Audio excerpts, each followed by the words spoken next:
कुकुरले छ नि भिखारी अनि माग्ने व्यक्तिलाई देख्यो कि घुक्छ, झम्टिन जान्छ अनि राति राति घोकेर सुत्नै दिँदैन। थाहा छ यहाँहरूलाई यसको कारण किन? आज म यहाँहरूलाई बताउन जाँदैछु यसको रहस्य।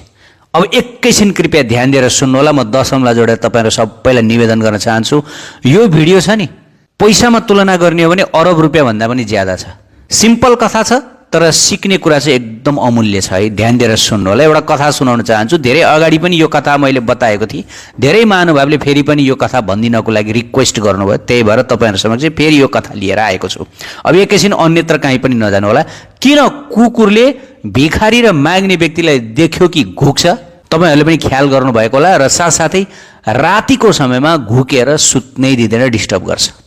एकचोटि कुकुर एउटा माग्ने भिख माग्दै हिँड्दै थिए। त्यतिकैमा नजिकैको एउटा कुकुरको आँखा त्यो माग्ने माथि पर्यो। अब कुकुरले सदा चाहिँ त्यो माग्नेलाई घोक्न थाल्यो, घाउ घाउ घाउ घाउ। त्यो माग्नेले कुकुरलाई आएर सोध्यो। त्यो माग्ने एकछिन रोकिएर उसले कुकुरलाई सोध्यो, कुकुर भाइ सुन त। कुकुरले पनि भन्यो, भन्नुस्। ती माग्ने दाइले भने, कुकुर भाइ बडा अचम्म लाग्छ, यत्रा मान्छेहरू छन्, तिमीले अरूलाई घोकिरहेको हुँदैनौ अनि हामी बिचरा जो मागेर आफ्नो जीविकोपार्जन गर्छौँ हामीलाई चाहिँ तिमी देखिसक्दैनौ, घोकिहाल्छौ किन भनेर सोद्धाखेरि थाहा छ त्यो कुकुरले के जवाफ दियो? बडा गहिरो जवाफ दिएको छ है। ध्यान दिएर सुन्नु होला। एउटा मेटाफोर हो। मेटाफोर भनेको अलङ्कार हो है। यो काव्य हो। त काव्यको कुरो तपाईँलाई म बताउँदैछु। जब त्यो माग्नेले कुकुरसँग यो प्रश्न गर्यो, यत्रालाई तिमी घोक्दैनौ, खालि हामीलाई नै देख्यौ, कुकुरले के जवाब दियो थाहा छ? ए माग्ने दाइ, तिमीलाई म किन घोक्छु थाहा छ? माग्ने दाइले भने थाहा छैन।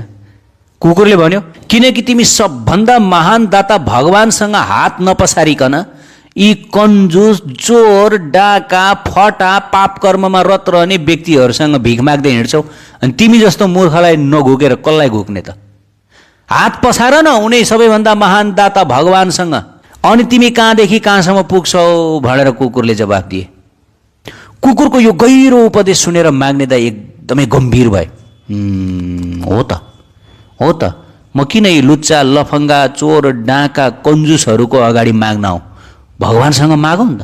भगवानले के दिनुहुन्छ? भगवानले यति दिनुभयो भने पुरा विश्व ब्रह्माण्ड हुन्छ भनेर उनले यसो सोचेछन्। ठिक लाग्यो। ल यो कुकुरले दिएको जवाब ठिक लाग्यो मलाई।